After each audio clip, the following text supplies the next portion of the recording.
Hello, Garland Nixon here. We're hanging out with Scott Ritter. There's some interesting things happening on the battlefield in Ukraine, and there's Trump's making some like really weird threats. See how that works out. A lot going on. Let's talk.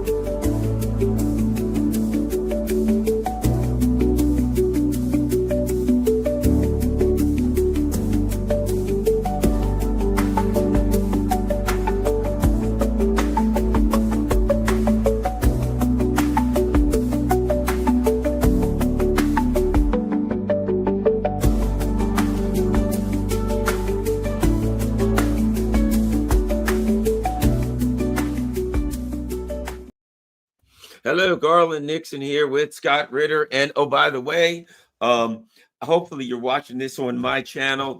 I've been struggling lately. There's all these rogue channels, and I don't know if you've seen them out there. Everything that Scott does, literally, when I get finished this, literally within minutes, these rogue channels take this and they like put all kind of weird video behind it, and they put it up and they steal it, and then I have to file a copyright violation, and everything the judge does, everything Nima does is stolen within seconds. The video is stolen and put up. So if you're watching it on some other channel, it's stolen, and I'm in the process of filing a copyright violation. Hey, Scott, let's get started before we get going, or rather, as we get going. Let's start here, Scott. Scott's got his if you go to scottritter.com, and it'll take you to his Substack. Scott, let everybody know what's happening on your Substack, what your projects are, things of that nature. Before we get going on the updates for the latest info, people need to know what's happening in the Scott Ritter world. Well, thanks. No, I mean, Substack's where you go. I've got, I publish articles. I just put a new article out today about the ridiculous exchange between Trump and Medvedev. Very dangerous exchange of words that hints at that people are actually thinking about nuclear war. It's crazy. Trump Watch is a podcast I do, all things Trump, basically critical examination of Trump. I do the Russia House, which brings Russian voices to an American audience. I have a new project out that I work on called Spot Rep. It's basically just an intelligence report. Look at you, you're on board.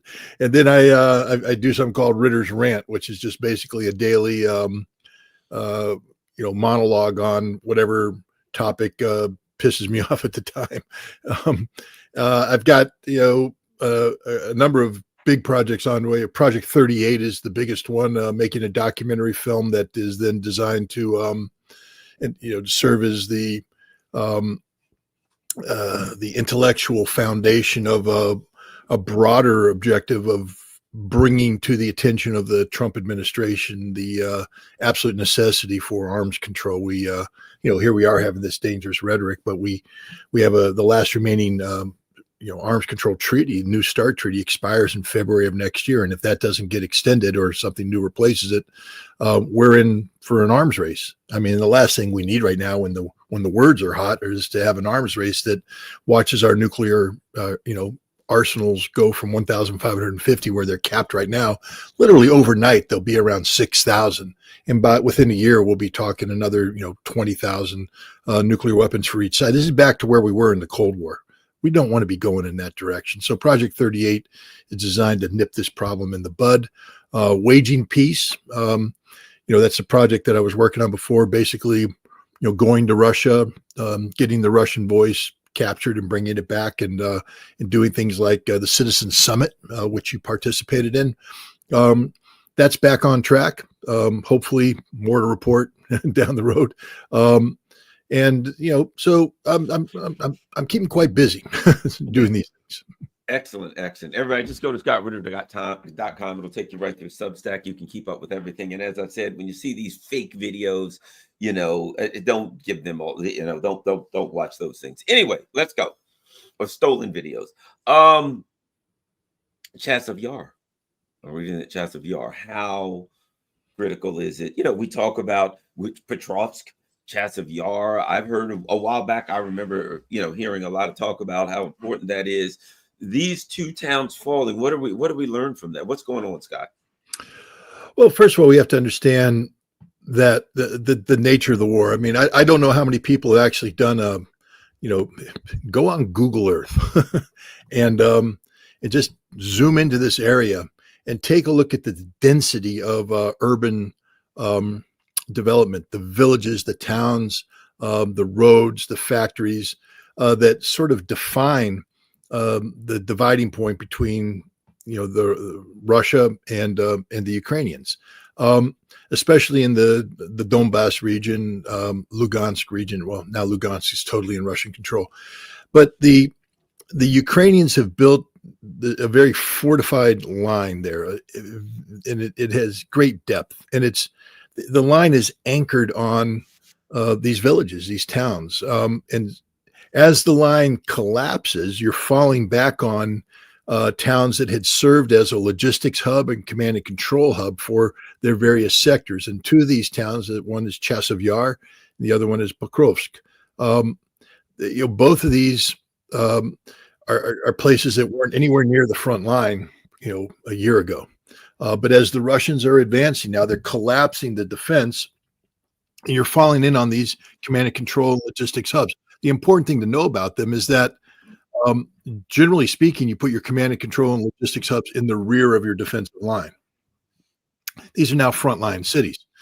When they fall, and they will fall, Chasov Yar has all but fallen. I understand the Ukrainians are in the final, suburbs in the rear, and they're getting pushed out. Pokrovsk, the Russians have penetrated into the city center. They now occupy the city center, and they're beginning the envelopment. The Ukrainians are going to have to start fleeing. Behind these two, see, there's nothing.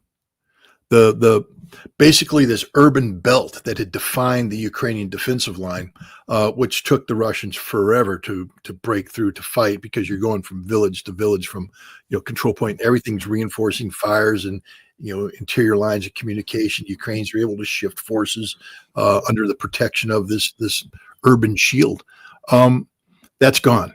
And as the Russians break through these two towns, they'll break into basically flat terrain all the way to the Dnieper River, where there are no fortifications. There is no fortified line. There are no big urban areas to anchor them. I mean, I guess you have Kramatorsk up north. That'll be one last anchor, but south of that's nothing. The Russians will be able to flank that.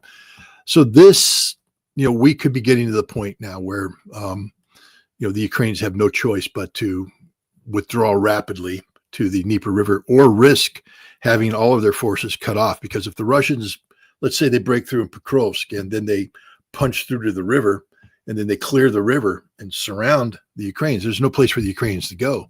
Now they're logistically unsupportable, and it's just a matter of time till the troops run out of ammunition, starve, and are compelled to surrender.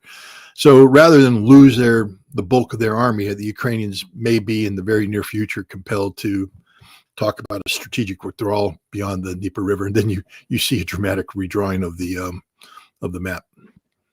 Wow. And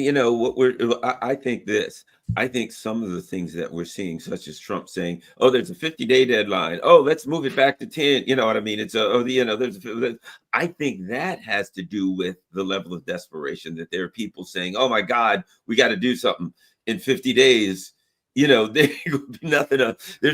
Might not be much to talk about potentially. You know what I mean? Things could go really bad between now and 60 days. I think that has something to do with this 10-day it's a debacle that's going on. Yeah, it's more. I think when we talk about the conflict, everybody's mind is programmed to war. Mine is. I know mine is. And it's very difficult for me to deprogram myself and realize that this isn't a war. This is a special military operation. And I know there's a lot of people out there, that's just semantics. You're playing word games here. Except that it does. The fact that the Russians don't call this a war and call this a special military operation means that when, we all know that war is an extension of politics by other means. Clausewitz taught us that, Sun Tzu, other military thinkers, Jomini, the whole group. But war is also war. I mean, war is about, the physical destruction of an enemy force. And yes, the Russians are attempting to achieve that too, but they have a broader political objective. Let me try and explain it this way.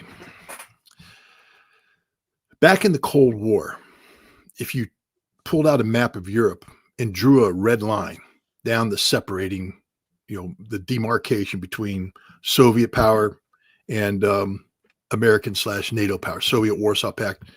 Draw that line. And then from that line, take a look at where Moscow is and how hard it is to get to Moscow, and why the Russians, when they start building up their strategic depth, command and control centers, logistics stuff, that was done during the Soviet Union. Look at that map and understand now that, Voronezh, that's far away from the front. Bryansk, far away from the front. Kharkov, that was part of the Soviet Union, far away from the front. All of these towns that we're familiar with now were the strategic depth of Russia, of the Soviet Union. So now the Soviet Union collapses and the Warsaw Pact goes away. And so you're left with Russia and the Soviet Union. And then that goes away. Now you have Russia, but they have an interest in the near abroad, what they call the former republics. Why? Because that's their strategic depth. They don't want, they said, we don't want NATO expanding, but NATO expanded straight up. Now you draw that line again, you say, oh my God, you're a lot closer to Moscow in that strategic depth.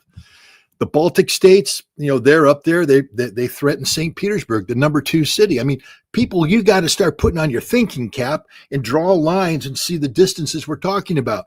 The Baltics are literally a hop, skip, and a jump away from the number 2 city in all of Russia. And you're saying, why does Russia have to worry? You'd worry. So now we look at Ukraine. Look at this map. Ukraine was supposed to be strategic depth. So now you go to, where Poland is and everything, and you're a long way from Moscow. But now the plan was to strip Ukraine away. And now look where Kharkov is. Look where Voronezh is.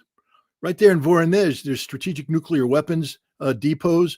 There's command and control centers. There's strategic radars. And now if Ukraine becomes NATO, you've got this fist right there in the stomach of Russia, ready to jam up and attack Moscow, threaten this. The Russians just aren't going to let that happen. I mean, this is what people need to understand. So Russia needs to bring this under control, and they're not going to do it by destroying Ukraine. Look at where Ukraine is. Now go up north. See where Minsk is? That's Belarus. Belarus and Russia have entered into what's called the Union State. It's a economic and political unification. I mean, it's now the citizens of, I believe, Belarus now get to vote in Russian elections. Russians get to vote in Belarus elections. It's not quite the Soviet Union, but it is literally these people. They're unified. You don't need visas to travel, money problems, nothing. The goal of Russia now is to convert Ukraine into a nation that can become part of the Union State. And so in order to do this, you don't want it to destroy it. That's why this isn't a war. That's why this is a special military operation. And the other thing you have to do is create the conditions that are conducive to the rapid political transition from the Ukraine of today to a Ukraine that can become part of a Union state. And in order to do that, you need to undermine the credibility of the current Ukrainian government. So there's a lot going on here. If you saw recently, the Russian SVR, Foreign Intelligence Service, put out a report about secret meetings that were held in Switzerland between the president of Yermak, Andrei Yermak, I think Budanov, the intelligence dude, Zaluzhny. We're all meeting with CIA, MI6 people in Switzerland to discuss who's the next president of Ukraine is going to be. Now, why would an intelligence service publish a report like this? People do need to understand that intelligence services don't exist to serve as a media outlet. So whenever an intelligence service publishes something like Tulsi Gabbard, she doesn't exist to brief the American public. She exists to brief the President of the United States. So when she comes out and makes a briefing about Russiagate, there is a larger political purpose behind this briefing. When the Russian intelligence service puts out a report of this nature, it is designed to do a number of things. One, to reinforce how weak Zelensky is. Two, to remind the Ukrainian people that if Zaluzhny is indeed the handpicked successor, there is no democracy in Ukraine, because you're letting foreign powers pick your leaders. So that undermines the whole concept of the sustainability of Ukraine after Zelensky collapses. 3, it's designed to facilitate the further collapse of Zelensky, showing that he has lost the trust and faith of his Western supporters. Why is Russia doing this? Because in addition to the war of attrition that they're waging on the front lines right now, they're waging a war of attrition against the Ukrainian government. They need the Ukrainian government to collapse. They need to have elections, and those elections need to produce a government that is very pro-Russian. In fact, so pro-Russian that at some point in time, they'll transition Ukraine into being part of the Union state. I don't know who the next president of Ukraine will be, but I believe that the Russians would like it to be somebody like Mr. The Medvedchuk or something. No, like no. that. Well, he's one. Another one is Azarov, I think his name is, former prime minister who's now in Russia and Belarus, working on this very issue, working very hard on this very question. The Russians are working overtime to make this a reality. And so you have that happening. You combine this with other things, like how do you bring about political collapse, economic collapse? So the Russians are working on, not just attacking the infrastructure, critical infrastructure of Ukraine, but also doing things that bring about the cutting of the Western umbilical cord. This whole, there's a reason why Zelensky talked about the anti-corruption forces as being pro-Russian. It's not that they're pro-Russian. The truth is pro-Russian. That's the problem. And the Russians are like really focused on this corruption thing. They have uncovered everything. And I would suspect that some of the reports that make it across the desk of the anti-corruption people originate from intelligence in Russia that say, we just intercepted another Zelensky zinger here, guys. He's diverting $6 billion into his offshore accounts. What do we do about it? Well, if Russia releases it, it's propaganda, But if they say, well, hey, you got that business contact who has that business contact who has that business contact inside Ukraine? Yeah, get it to him. Boom, namu, bam, investigation. It's truth, But Zelensky's like, how did they get this? The Russians must have done it. Well, maybe they did. This is what a special military operation is. It's basically a broad spectrum approach to resolving the Ukraine problem in a way that just doesn't end in the physical defeat of the Ukrainian military, but the political transformation of Ukraine into something that has long-term strategic stability for Russia, and that can only come if Ukraine is a member of the Union state. And so that is the direction that this is heading. Now, whether that or not that Ukraine includes Western Ukraine, one of the $1 million questions. But again, if you remember, the head of the Russian Foreign Intelligence Service was a couple of months ago, had one of these conferences where he talked about maybe Poland taking over Western Ukraine. Like, give it back. I mean, if you study the history of the creation of Western Ukraine, first of all, you have to go back to Tsarist Russia. Then you have the whole revolution. Then you have the Civil War, the creation of Western Ukrainian as an independent state, collaborating with the Poles, attacking, coming back, dissolving. The creation of Poland, 1939. The Russians moving in to reestablish. Brest-Litovsk was, even though it's ostensibly, at that time part of Poland, it was the historic frontier of Imperial Russia. I mean, it's not like that territory was Poland, but the Western Ukrainians there tried to declare independence. It's a mess. It's an absolute mess. And then when Stalin took it over at the end, I mean, he was curious when he talked to at Potsdam, the United States and England, like, you can't go there. Why are you drawing that line arbitrary? He said, it's not an arbitrary line. It's the Curzon line. The Brits and the French drew that line back after World War I. Are we to be more, Polish than the British and the French? They determined that wasn't part of Poland. So that's logically the line that we're going to go to. And I know why Stalin did it. But now today, when you're looking at creating long-term stability For the Russians, Western Ukraine is a cancer. That's just my opinion. I can't speak on behalf of the Russians, but from my opinion, Western Ukraine is a cancer. You don't want that. You don't need that. That's where Banderism originated. That's where it lives. That's where it thrives. How can you bring Ukraine into the Union state with this cancerous tumor attached to it? So I think you're going to be seeing things, but this is what the special military operation is all about. How do you give Western Ukraine to Poland or create the conditions for that to happen without allowing that to grow out of control? I mean, because if Russia yields, you give an inch, they take a mile. If you do it wrong, Poland then moves in and says it's part of us, and NATO expands into this territory, and we're not done with Ukraine yet. No. Huge balancing act, a lot of patience required. This is why this special military operation is unfolding the way it does. There's a lot of people frustrated.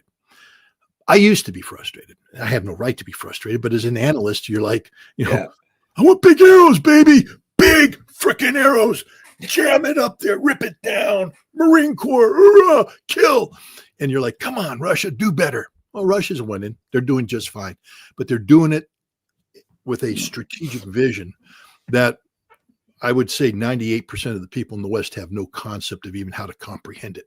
And there's a lot, and this is what leads to perceptions of weakness, in the West, because Russia isn't going for the kill, they're like, well, then Russia can't do it because they're weak. No, Russia's not going to do it because that doesn't solve the problem. Russia has said they want to resolve the root causes of this conflict.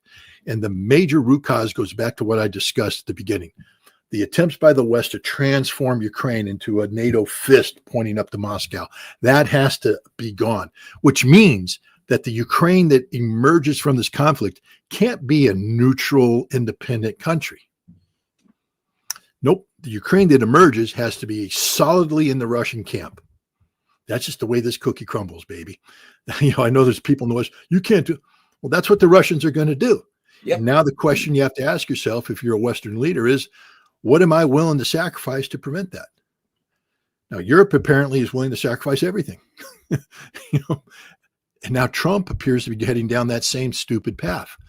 Are we really going to go to nuclear war with Russia over this? Because I'll tell you what, as I just described it, Russia is willing to go to nuclear war over this. Yeah, this is existential. They are not going to give NATO access to Ukraine to threaten. That will not happen. That's the kind of stuff that you basically say, if you do that, that's the end of Russia. And a world without Russia isn't a world living in. Launch, launch, launch, launch. We're going to heaven. You're going to hell. Goodbye, baby. That's Russia policy in a nutshell. Now, are we in the United States? Ukraine is so important. We have to have Ukraine. And if we don't have Ukraine, then we have to kill everybody. Is it really that important to us? And I would like to believe the answer is no. But, now we're dealing with Donald Trump, whose ego is hurt. That's what this is all about, is Trump's ego. And he wants, to put some cream on it. And that cream's called, I'm tougher than you are. Let's go to nuclear war. And that's why the exchange, I don't know if you saw the exchange between him and Medvedev. Yeah. When Medvedev talked about the dead hand, it ain't a joke, ladies and gentlemen. I personally can attest. I was a weapons inspector at a factory that produced the missile systems that launched the codes for the dead hand. I inspected them. And there was a crisis because the Russians didn't want us to run them through the cargo scan, because if we ran them through the cargo scan, we'd see that there are physical differences between these missiles and the ones that were declared. And Russia didn't want to declare this to the United States because it's a strategic thing. The dead hand is a secret for a reason.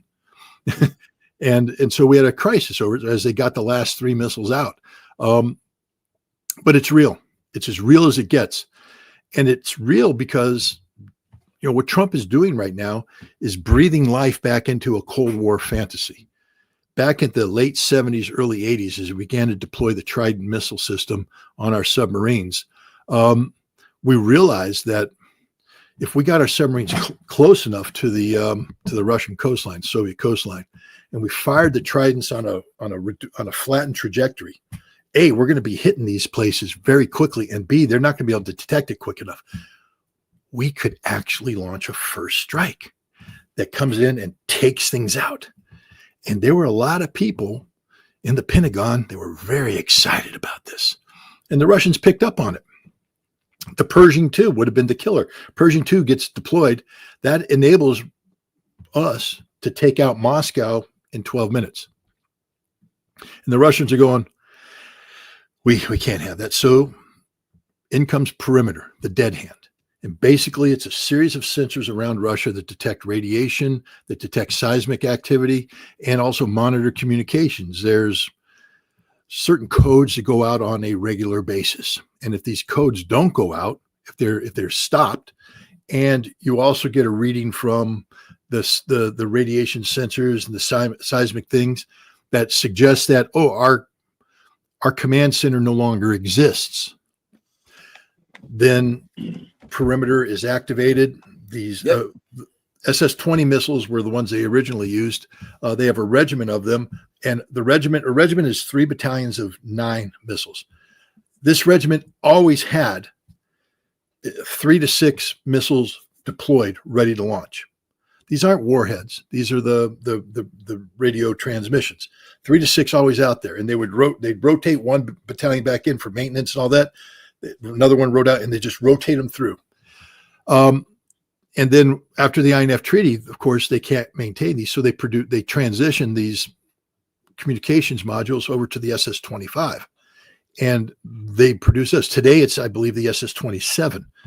They have 3 to 6 missiles always deployed on ready standby, and if they're not getting the signal from the command center, it's all good because they have a guy right there every hour. Check in, okay, stand down, monitoring. If things launch, they launch, and they go. And if we launch this preemptive attack, they will fire these things, and they will send the launch codes, and the system automatically launches everything at the United States. It's a dead hand. That means you can't take out the Russian command and control, or you die. And that's why Medvedev brought it up. And I have to tell you that Medvedev, as a former president, A, knows about the dead hand, and B, being the deputy to Putin on the National Security Council there for the Russians, he's not going to say things out of school. So for Medvedev, a former president, former prime minister, knowledgeable of the dead hand, the reality of the dead hand, the existence of the dead hand, to mention the dead hand in a tweet in response to the president of the United States, this isn't something he did. There's a lot of people, that's Medvedev drunk tweeting again. Nope. This is Medvedev being told, send the signal. Yeah. And he sent the signal. People, this is as serious as it gets. This is Medvedev talking about the death of everything on this planet. He mentioned The Walking Dead for a reason. He said, that's your future, a nation of zombified people. The dead hand. And he mentioned the dead hand. It's not a bluff. This is real. He's telling Trump, because remember, let's just back this up. Trump has released or somebody released during the campaign season where Trump said, I told Putin I would blow the dog poop out of my. No, it didn't happen, but that's in Trump's mind, that he actually has the ability to threaten Vladimir Putin, and Putin will back down. He believes this to be so. He also is in cahoots with Netanyahu. They're doing strategic planning. Netanyahu has sold him on what they call the Nasrallah effect. The Nasrallah effect is decapitation. They took out Nasrallah. They took out the middle leadership. Hezbollah collapses. They tried to do it with Iran. Didn't quite go the way, but Trump's like, if I had done it, it would have been done the right way. I could have done it better than the Israelis. It's the same plan we have for North Korea: decapitation, collapse. And now Trump is being led to believe that we can execute this against Russia, that we have a Nasrallah plan for Putin. And he's talking dangerously. This is dangerous talk coming from the president of the United States. And how are the Russians supposed to respond? Well, they responded the way they did, to put that marker on the table. Where Trump goes with this, I don't know. But now we come back to what you talked about, the 10 days. I mean, what's Trump going to do? I think Trump is waking up to the fact that it's not going to impact Russia at all. You're not going to change anything about Russia's strategy. China is big. I mean, I love Scott Bessent. I don't. That means I hate him. But, talking about China, he says China is going to look out for their sovereignty. You know what his conclusion was? So China is going to pay the 100% tariff. And I'm like, I'm fairly certain China didn't say they're going to pay the 100% tariff, and they're not going to pay the 100. That's just you're saying that because China says they're going to protect their strategic sources, that they're going to pay the 100% tariff because they're not going to stop buying. No, they're not going to stop buying from Russia. And if you dare tariff them, China is going to bring the hammer of frickin' Thor down on your head. The lightning is called rare earth minerals and permanent magnets. And they shut it down before in April. They'll shut it down again. And that's the end. This time they won't reopen it. I agree. Trump has to know there are no alternative sources for this material. We don't control anything. We don't have a real deal with the Ukrainians. We have a fake deal. We remember he tried to set up something with Congo. He sent a 3-man delegation to the Congolese to say, hey, we're ready to make peace. They had to flee for their lives. They were going to get taken and shot because they're so ignorant and stupid. Afghanistan, well, hell, we used to be in Afghanistan. The Chinese got that deal now. China, the Russians recently recognized the Afghan government, and the Afghan government was in Moscow. No, the Chinese, and I think the Afghans don't quite trust us for a number of reasons. They trust in the Trump administration. No, we don't have, we have some of this material at home, but to extract it and to process it, it's very damaging to the ecology. And it takes time. We're not going to be able to immediately transition. So Trump literally is committing suicide. And now he's declared some sort of economic strategic emergency with Brazil. And we're going to go to war over Brazil, economic war. In India, the insults he threw at the Indians. I mean, my God. To sit there and say, Russia and India, I forget the term he used, disposable economies or... Yeah, something stupid. Yeah. And so we're going to find ourselves one of these days, and now Canada, again, a large trading partner, Canada said they're going to recognize Palestine. Oh, we can't do business with them either. I can't have a trade deal with anybody. Well, Donald Trump is going to find out that the concept of a trade deal with America is going to lose all of its luster. It's going to become meaningless. And nations are going to flee Donald Trump and the American trade deals like banks fled Donald Trump, the failed businessman. There's a reason why he went bankrupt. He went bankrupt because banks said, we can't continue to support this crap. It's not viable. Trump is turning the United States into a bankrupt Trump casino where he bluffed and bluffed and bluffed and bluffed and doubled down. Finally, the banks went, whoa, enough of this insanity. We're out of here. And the business collapse. America's going to collapse. I was talking to somebody the other day, because Trump's out there, praising tariff, more tariff income ever. I said, you guys do know that they aren't paying that. We are. Yeah, we are. It's taxation. If Trump is saying he got $150 billion in tariff income, that's a tax on the American people. The American people paid that $150 billion through higher prices and all this stuff. When are we going to wake up to understand that this is just one giant grift, one giant con, one giant scam? There's nothing real about what Donald Trump doing other than the moral and financial bankruptcy of our nation. Well, here's and I'm with you on this. You can keep screwing with people, and I think I think China's sitting there saying, we're going to have to make a move, and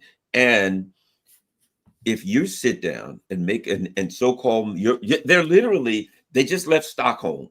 They were making a deal with China, and we got something, and we got a temporary deal for 90 days, and we're going to do blah, blah, blah, blah, blah. Okay.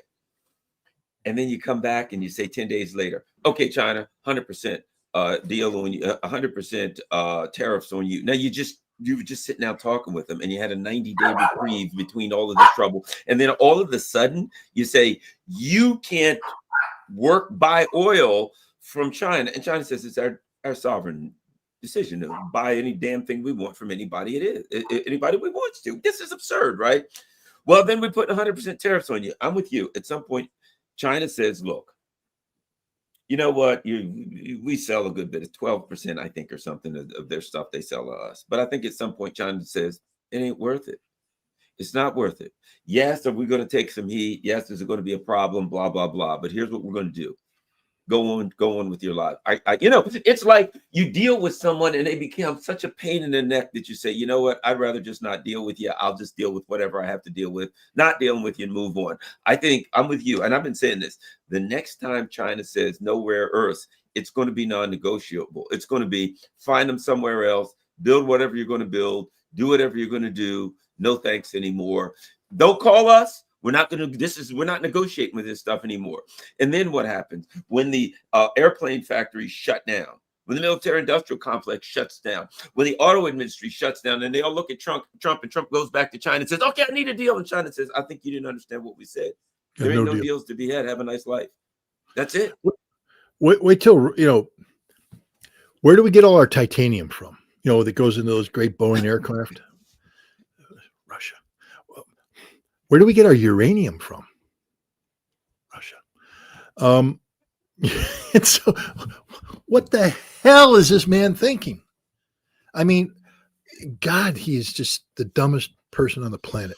And this goes beyond how he talks. I make fun of it because it's, you know, I normally wouldn't do that, except, you know, I gave the guy 100 days. I was out there not fronting for Trump, because anybody who knows me knows that I never had any use for this man, but he was the president of the United States. Who doesn't want the president to succeed? Who doesn't want their nation to succeed? And, you know, he had some visionary stuff. Peace on earth, goodwill to men. Wow. If you could pull that one off, taking down the deep state, that would be amazing. You know, the economy, give it a shot, pal. Give it a shot, you know, but then it just all turned out to be one giant grift, one giant scam. Nothing he does, even immigration. Well, the border, you guys do know that he's waived off everything. Yeah, no. I mean, you know, because there's a reason why we had illegal immigration, because America's built on that. It's one of those big secrets we don't like to talk about, where our food comes from. You know, we don't like to acknowledge that we have slave labor. They're Mexican slaves. They come in and they work at backbreaking, you know, in backbreaking work, very dangerous work, no health insurance. Nobody cares about them. We forget about them. They're just there, but we just go to our grocery store and there's the cabbage, there's the carrots, there's everything picked by the Mexicans, the illegals that come across the border. Hotels. Garland, I know you and I spend a lot of time on the road and we go to the hotels. Who the hell do you think makes that room look nice for us? The Mexicans. You know, landscaping, roofing. Guys, go out and just take a look at the next roofing crew that comes in. You got a bunch of former alcoholic white guys who can't get a job anywhere else, but they're willing to do this because it's backbreaking work.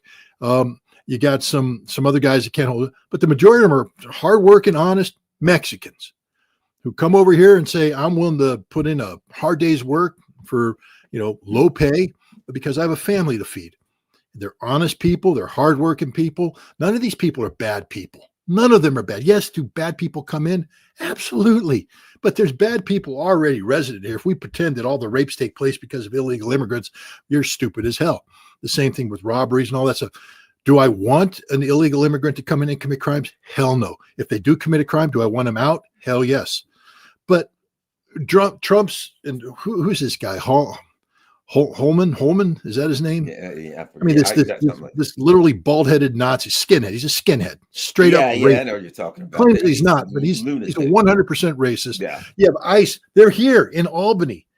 Masked guys run around ambushing people in my country. Ambushing people. They go to immigration courts when somebody's getting ready to have their citizenship hearing, and they arrest them before the hearing. I mean, what kind of scumbag stuff is this? This is this nation that we become. But even this, and all the, you know, pro-Trump people, well, he secured the borders. It's a lie. It's a scam. It's a grift. It's just horrible optics. This is driven to appease the ignorant masses. You know, it's not solving anything. If you think for a second crime rates are going to drop because Holman's Nazis are picking people off the streets, think again. But everything about Trump is a grift. Everything is a scam. Everything is a con. Not a single policy has gone through. And that's the sad thing, is that now, whereas I used to at least pretend that his words had meaning. Now, when I look at his words, I realize that look at the deal he did with the Europeans. I mean, Ursula von der Leyen. The fake, it's all a fraud. It's all It's a fraud. 100%. Whole You thing's had a two fraud. major components. $750 billion of purchase of energy, European purchase of American energy over 3 years. And everybody's going, oh, wow, it's great. Morons. How much energy did Europe buy from the United States last year? $76 billion. How do you ramp up from 76 to 250? Do you have any freaking clue what that means? Liquefied natural gas, liquid form comes in. It has to be offloaded. It has to be deliquefied and then put out in the holding tank. They don't have the infrastructure to do that. And you can't build the infrastructure for that in a year, 2 years, 3 years, 4 years, 5 years. You can't do it. And now we're led to believe that they're going to triple this. The United States exported $310 billion worth of energy last year. That's to the whole world. And now we're to believe that suddenly all of that will be overnight diverted to Europe as opposed to going to where the spot market dictates. No, it's a fake scam. Then there's the $600 billion. We promised $600 billion worth of investments in the United States. But then she came out and said, actually, we can't make that promise because we don't have $600 billion. We don't control it. It would come from private equity, and we have no way of influencing that or knowing where they're. It's a made-up number. So the whole thing is fake. It's not real. And that's the reality of everything Donald Trump does. Everything. The golden shield, the missiles. It's fake, guys. It's fake. Hell, the Iron Dome's It'll fake. be in by the end of his term. No, it won't. It won't be in at all. It doesn't exist. It can't exist. It will never exist. Every weapon system we're building right now doesn't exist, won't exist, can't exist. Our defense industry can't do it. And here's the problem with telling lies, because then you begin to believe them. And then you become politically committed to them. And so you can't go against them. So you're telling a lie. Meanwhile, the problem gets worse and worse and worse because you're not addressing it. Our defense is collapsing. Pete Hegseth can say what he wants. This drone dominance nonsense that he's embarked on. Guys, do you not understand how expensive it is to do things here in the United States? We just now, for the first time, had an American soldier in Europe. I think it was, I don't know where it was, in Grafenberg, Germany, or in Poland, maybe in one of these training centers, go, this is a drone. I'm putting a grenade on it. And then we're going to fly the drone up here, and I'm going to drop the grenade on an enemy. I'm like, they've been doing that in Ukraine for like 3 years. They mastered that technology. But he's going, this is pretty cool. No, it's not. First of all, how are you going to get that over there? They're going to jam. How expensive is that drone? Because the drones that the Russians and the Ukrainians are flying are dirt cheap, throwaway drones. How are you going to train? You know how the Russians train on drones? Give me 50. Crash, because it's combat. Crash. One goes in, hits. Hey, great. Could you imagine being a PFC going, hey, Sergeant, what do you say we go crash 50 drones today? The sergeant's going to go, are you high? I got a sign for each one of those. You want to dispose of it? We have to put a plan into command to explain why we're disposing of this $20,000 drone. Why does it cost $20,000? Because we have a camera on it. That camera, you can't crash this camera. We have to put a simulated camera on there. You can't crash the AI generation code device. You can't crash this. You're destroying government property. The Russians destroy government property every 3 seconds. They just crash a drone into something, blow it up, because that's the reality of drone warfare. The Russians have a laboratory. It's called Pokrovsk. Pokrovsk is literally going to go down in history as the ultimate drone laboratory. That's where the Ukrainians flooded the Russians with drones, breaking their offense, stalling them. The Russians responded, stabilized, came up with counter drone technology and tactics, and now the Russians have dominated that battlefield and they're moving forward. They don't do it by having a Russian private going, Captain, I need permission to dispose of this government material, this government property here. What the hell are you talking about? Crash the frickin' drone into a truck. Boom. Written off. No one cares. Sir, the drone went stupid and died. Combat. Get another one up there. But in America, sir, I want to crash this 20,000. No. Simulate the crash. No. I'm not letting you dispose of this government property right now. That's how we operate. And we think that we're going to have superiority over the Russians. Did you see the video of the 3 Ukrainians, drone operators, veterans? They've been around long, and they did a video for NATO. And they said, just so you guys understand, all you people criticizing us right now, why aren't you beating the Russians?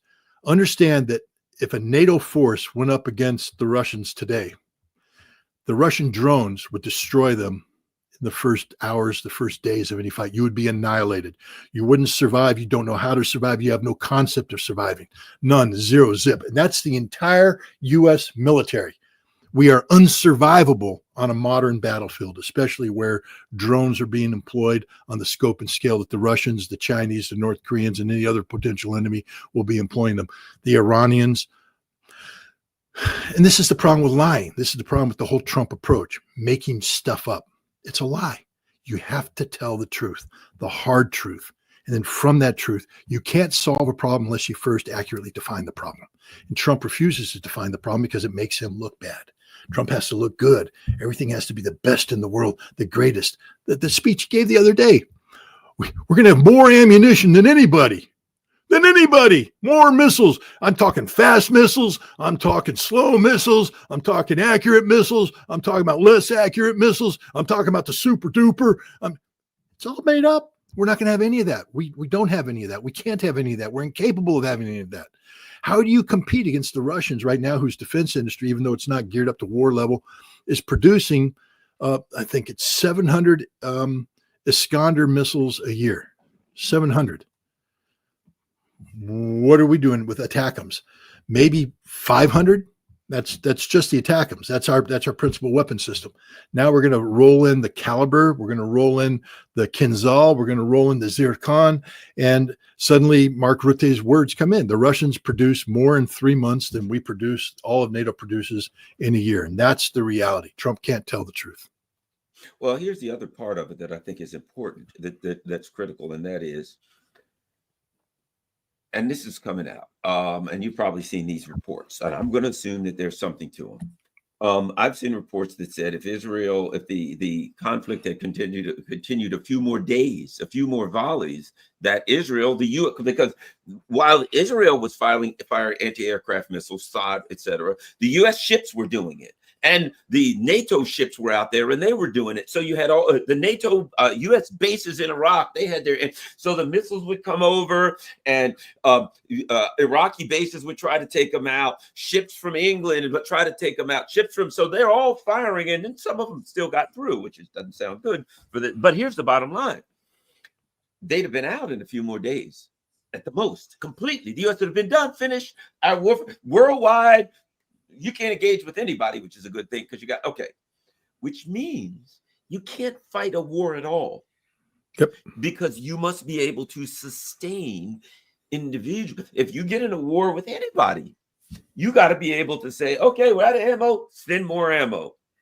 And, you're out there in a firefight. Hey, I'm at it. Somebody throw up a box of ammo. Somebody throws you a box of ammo, right? Throw me a box of ammo. We're not going to have another box for 6 months. You're dead. And the war is lost with a box of ammo. And so what the truth of the U.S. military now is that this neoliberal thing of you got to make the most money you can with each missile. Don't make the best missile. Make the missile that sells 12 to 18 million per missile. That's not sustainable. Is that the U.S. doesn't have the capacity to sustain a warfare against the Houthis. Yeah. Much less anybody else. So effectively, in my opinion, if you do not have the industrial capacity to sustain military warfare against a minor competitor for over a week or a couple of weeks, you don't have a military. With no airfare, you don't have anything. Everybody's dead with no airfare. I mean, with no air defense. Look, it wasn't just that. The Israelis don't want to talk about this, but they were flying the wings off their F-35s. F-35 is one of the most, the aircraft with one of the highest maintenance to flight hour ratios ever. You start flying through through that environment, the material that makes it radar absorbent, all this stuff has to be replaced, has to be, you have to check it. And these constant sorties they were flying, the F-35s were basically not responding. And the Israelis were like, we got to stop this war. We're at 25% of the American THAAD missile stockpiles were used in Israel. And the THAAD, just so people understand, it's not totally for that. We have the THAAD in Europe. We have the THAAD in Alaska. We have the THAAD in South Korea. The THAAD is what protects us. We're supposed to have the THAAD throughout the Middle East protecting our bases. 25% were used to protect Israel. The SM-3 missile, one of the more expensive missiles out there, we burned through several years worth of production defending Israel, several years worth of production defending Israel. And we don't have a production line that could be turned on that quick. I use this as an example. The Oreshnik missile, because it's what I used to do for a living. I know I'm a Marine. I'm not that smart, but I can study certain things. When the Russians were producing the SS-20 missile in Votkinsk, they had production lines. And one of the problems they had, and these production lines were geared up, ready to go. But it's not just that. All those components come from factories around Russia or in the Soviet Union that produce them. They all come in as assembled in Votkinsk. When they shut that down, you had vacant production lines. So one of the big questions they were facing is, how do we keep these people employed? We attracted this labor. We're going to lose it. How do we keep it here? And so they were talking about these computer numerical control machines being similar in terms of the functionality that you could transition the crew in. And they wrote papers. It's the only reason why I know about it, because they published papers about this to sort of talk to us. I'm like, well, this is fascinating, because now you get an insight into the inner workings of a missile assembly plant and the different hours that go into different things. But there was a rough comparison between a computer numerical controller and an SS-20 missile. The problem is the good computer numerical controllers couldn't be sold abroad, because these are the ones that produce military grade stuff, and their true production capabilities were classified. So they could only produce other ones that couldn't compete on the way. So that was the transition to civilian production didn't work. The reason I bring this up, though, is I know exactly what's needed to produce an SS-20 type intermediate nuclear missile. We'll call it the Oreshnik. And so now the Russians they had the Oreshnik. They fired one of them against Dnipro back in November of last year. They admitted this was a test missile, that they're not in full production. To be a test missile, you take the booster from one missile, you take the second stage from another, you link them together, you bring in a handmade post-boost vehicle, a bus with handmade warheads and all this stuff, and you attach it in with some guidance modifications. It's sort of this handmade Frankenstein thing. And they did a couple tests in Russia. They had a good idea that worked. They did an operational test against Ukraine. It worked like a champ. But now you got to turn that thing into a real missile. The Russians said, they might have a half a dozen more of these missiles, these test components in there they could assemble so they could fire some, but they need to put it into serial production. What does that mean?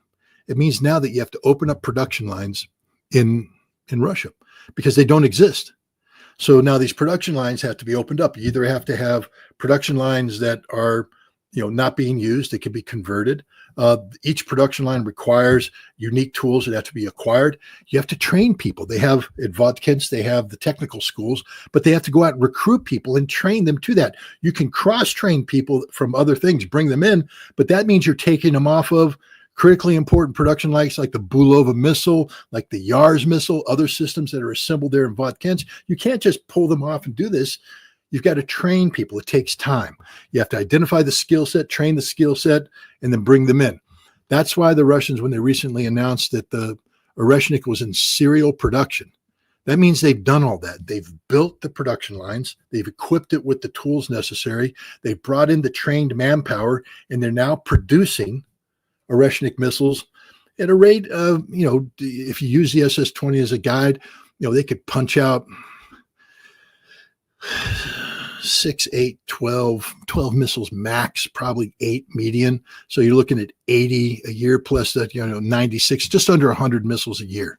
You could probably up that a little bit. The Oreshnik, there might be some priority to up that, but the Russians are going to be producing about, let's just say between 80 and 100 Oreshniks a year in the production. And that's doing everything right. Now go to the United States. Imagine, you've got a company now that's producing, SM-3s. I forget who produces them. Raytheon, Lockheed Martin, somebody. And we say, oh, we need to produce more SM-3s.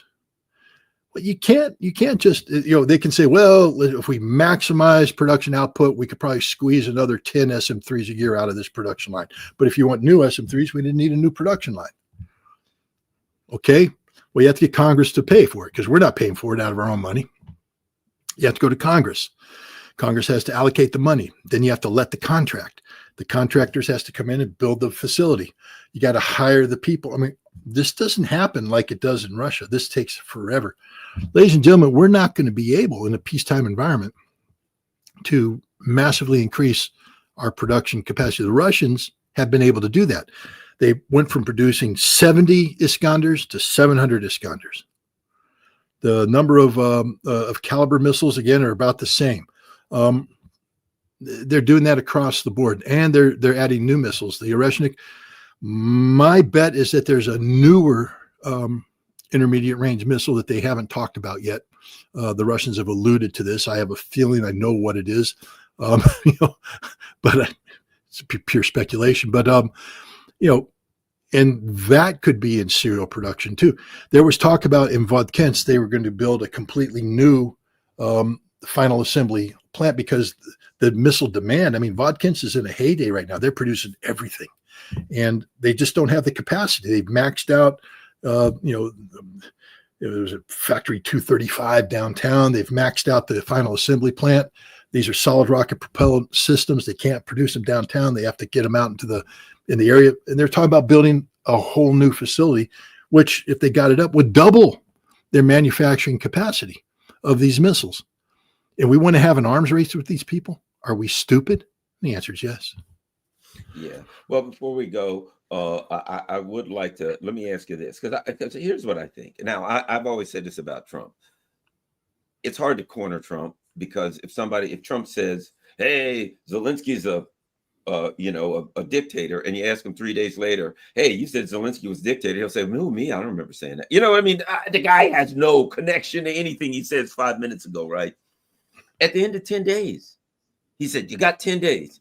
If he does what he said he would do at 10 days and said, okay, 100% on India and China, but that also includes a bunch of other countries that are buying stuff from, that are buying stuff, gas and fuel and stuff from 100% on all of these other countries all over the place, right?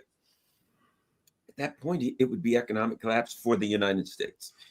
What he's really saying is, if you don't do what I want in 10 days, I'll put a bullet to the head of the U.S. economy and I'll pull the trigger. I don't think he can or will. I think it's a bluff. But if he does, I mean, hey, we better all, we'll all be wandering around, looking for something to eat and a place to stay. But I think it's a bluff. I don't think he can or even intends to. Scott, 10 days. What happens at the end? I think we're looking at a lot of trouble. I mean, at the end, what's going to come down to is, it's something you alluded to earlier. Are the Chinese willing to pull our asses out of the fire? Not again. And well, I mean, I can make an argument in favor of that they will. Yeah. China promotes stability and they want long-term stability. And I don't think we're at the existential point where, all is lost. If I were the Chinese, if I were briefing the Chinese leader, I'd say 3 more years, just wait 3 more years. 3 more years and this insanity goes away. I'd be saying the same thing to Putin. 3 more years, man. Just contain your frustration for 3 more years and the orange-faced fat man will be gone. And whatever replaces him has to be better. And Britain's fall. And look, Starmer and these guys are all falling to pieces too. They're on the way out. They're done. Yeah, Europe's gone. My prediction is by the time Trump leaves office, the only major leader that might still be around is Meloni in Italy, but I think everybody else is gone. Even Macron, he's in trouble. His parliament is on the verge of collapse at every minute. They've got a budget that's just falling apart as they speak. They're talking about taking away social programs to the French. They may make them work. They may have to go back to a 5-day work week. But the point is, Europe is history, but China is about long-term stability, and Russia is linked to that as well, because Russia's no longer married to the Western economic imperative. Russia now is married to the Eastern economic imperative, and that means China. So I have a feeling that they're going to call Trump's bluff, and then when Trump comes back, they're going to be willing to let Trump. I mean, because you remember how the last crisis ended, how Trump ended it. I got a phone call from China. They're kissing my ass. They're lining up to kiss my ass. China bent the knee, and the Chinese are like, we didn't call you. And if you take a look at the deal, it's you kissing our ass. I mean, but the Chinese are like, whatever. It's your story. Tell it any way you want to. We just want to get on with business. I still think that there's some patience built into the system, that we haven't crossed that. The only thing is this ridiculous rhetoric with Russia and how far Trump wants to go on the Ukraine issue. Because I just think Russia is going to continue to double down. I mean, when all this talk about Russia ramping up their uranium-3 production to 1,000 a day and starting to use 1,000 a day against Ukraine, I don't think it's idle talk. I think that this is the direction we're heading, where they're just going to flood the zone. They're not going to give any Ukrainian air defense systems that get procured a chance to be up and running. They'll just flood it until they die, because, my God, how many, you could take an entire day's production, 1,000 at $2,000-$3,000 per. Let's call it $10,000 per, just for the hell of it. So I'm not a mathematician, but 1,000 times 10,000 gets you up in the area of some millions. That 1,000 is cheaper than the one Patriot missile that comes up to shoot down one of those systems. It's much cheaper than the $1 billion that the entire Patriot, battery that's deployed is about to be destroyed by 1,000. The Russians can do this all day long, every day, for as long as it takes. Ukraine will never be able to match that. And here's the other thing in the West. We built all of these systems, the SM-3s, the THAAD, all this, were built to intercept Russian missiles, meaning that, expensive, millions of dollars versus millions of dollars. What happened? The Russians aren't playing that game anymore. They've got the missiles. I mean, hell, was it last night they sent 13 caliber, Iskander M's, I think it was, the cruise missile variant of the Iskander missile. 13 of them into a single target in Kiev. 13. That had to be a hell of a target, because the Russians are they're not like they're frugal when it comes to their target. That was a high value target there. Yeah, that was so you're sitting there going, had to go. 13. There's something there that they don't want to exist anymore. And but generally speaking, how are we going to protect Europe when the Russians put 1,000 drones against a target? They'll just pick Dusseldorf. You think you're going to have a German Rheinmetall factory functioning in Dusseldorf? No, it'll be gone day one, because there's not enough air defense system in the world to defend it against what the Russians are going to throw in. The Russians aren't going to throw in all of their high-value hypersonics. When this war first started, we were all talking about the Kinzhal and later on the Zircon, the hypersonics. Well, they're expensive. The Russians are producing a lot of them now, but Russia doesn't need to. Just flood the zone with Shahed 136 knockoffs. In its game, set, match, NATO has nothing.